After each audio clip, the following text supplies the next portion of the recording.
Holding your baby is something that's very different for every individual. You really need to hold them in a way that's the most comfortable for you. The most important thing you have to remember when holding a baby, especially a newborn, is to cradle them holding their head and neck up to make sure that the head does not fall too back or too forward. There are a few different holds that people prefer when holding a baby. You can hold the baby chest to chest. You can hold the baby stomach to stomach on an angle. You can cradle the baby. You can hold the baby in what's called a football hold, where you put your hand underneath their chin, flip over the baby, and hold them outstretched this way. Sometimes when people are walking around or need another free hand, this may be helpful.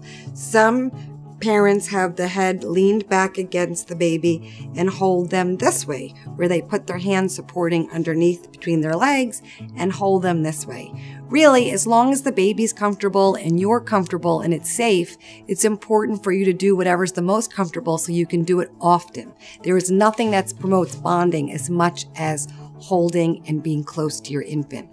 A lot of parents, when their arms get tired, like to even put the baby in their lap so you can look right into their eyes. This was my most favorite hold with my 3 daughters because they can grow up and they can fit right here as they grow, and you can look into their eyes, you can talk to them, you can hold their hands, you can play with their feet.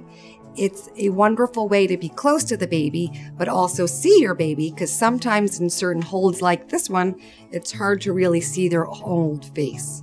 So remember, keep their head up and try to hold your baby as much as possible. It's really crucial for bonding during those first couple months that the baby feel very safe, very secure, and very much attached to mom or dad.